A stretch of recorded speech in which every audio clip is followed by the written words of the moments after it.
kelompok 1 akan memaparkan hasil PJBL kami, yaitu membuat biovlog di mata kuliah mikrobiologi akuatik. Sebelumnya perkenalkan, saya Adisti Dwi Prameswari dengan NIM 043. Saya Fauzia dengan NIM 042. Saya Rita Purnama dengan NIM 044. Saya Bang Yuda NIM 041.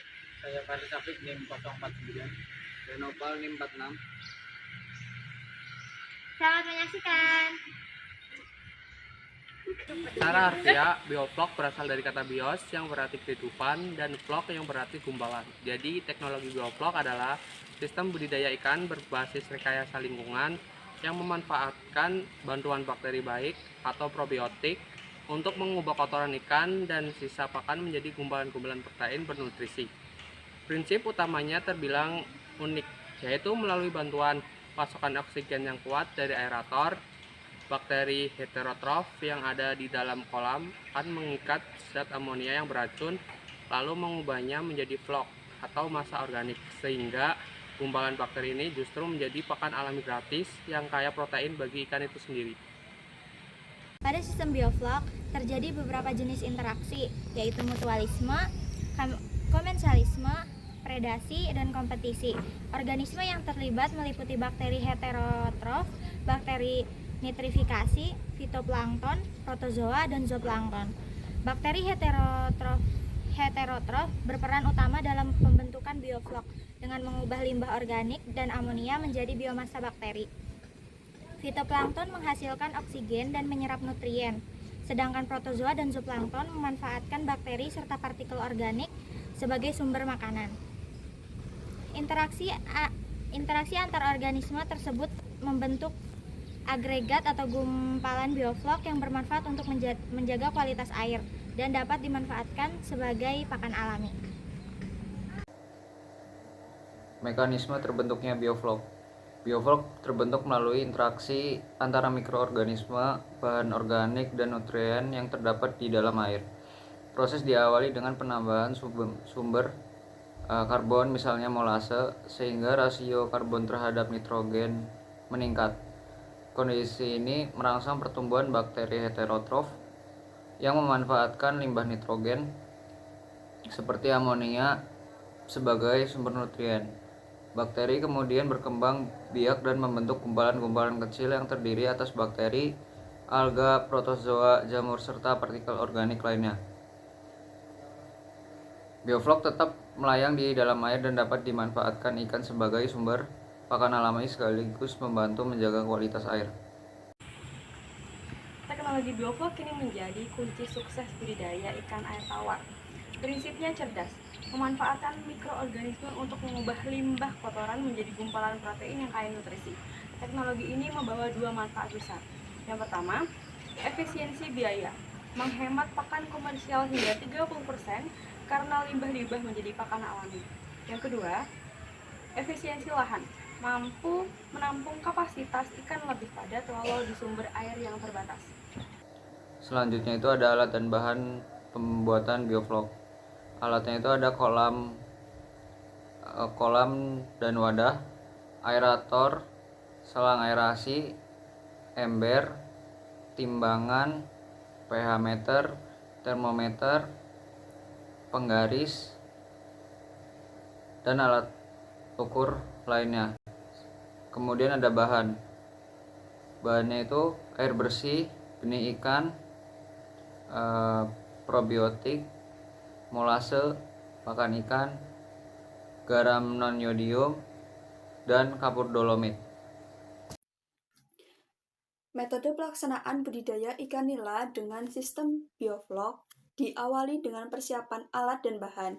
Wadah utama yang digunakan adalah bak fiber berukuran panjang 2,31 meter dan lebar 1,2 meter.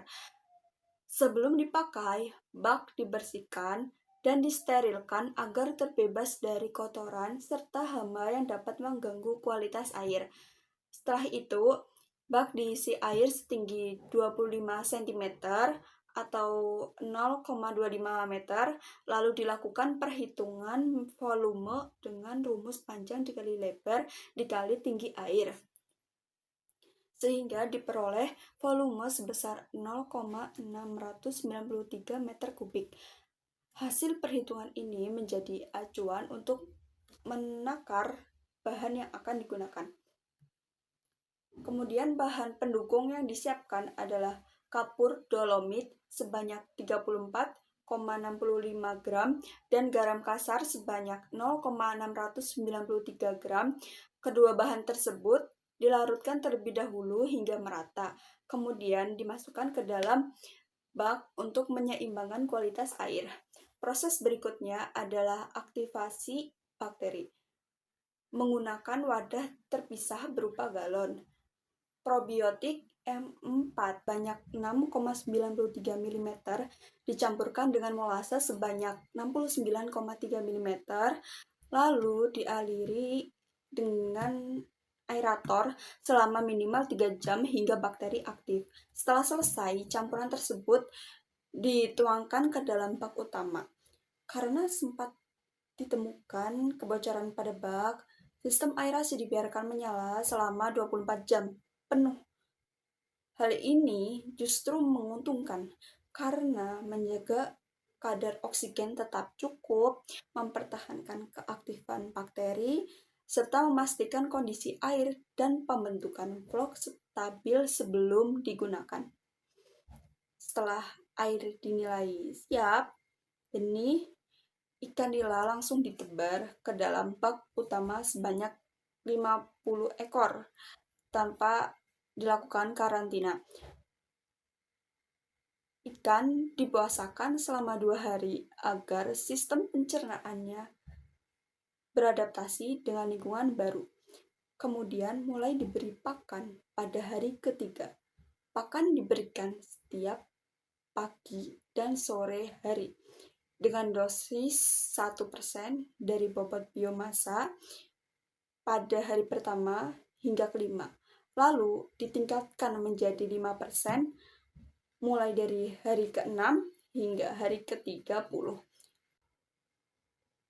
Selama pemeliharaan dilakukan sampling ikan untuk mengetahui bobot dan pertumbuhan. Pengukuran pH dilakukan setiap seminggu sekali, serta pemantauan kepadatan vlog juga dilakukan seminggu sekali. Biovlog membuktikan bahwa budidaya modern bisa lebih hemat biaya, tinggi produktivitas, dan ramah lingkungan. Baik, berikut ini adalah hasil dari pemeliharaan ikan nila dengan sistem biovlog selama 6 minggu yang sudah kami lakukan. Untuk jumlah ikan yang ditebar sebanyak 50 ekor ini mengalami penurunan. Minggu kedua tersisa 36 ekor, lalu turun drastis menjadi 14 ekor di minggu ketiga. Jumlah ini bertahan sampai minggu kelima dan sedikit berkurang menjadi 13 ekor di minggu ke-6. Grafik jumlah ikan menunjukkan survival rate rendah. Biovlog fluktuatif, minggu pertama tercatat 11 ml per liter.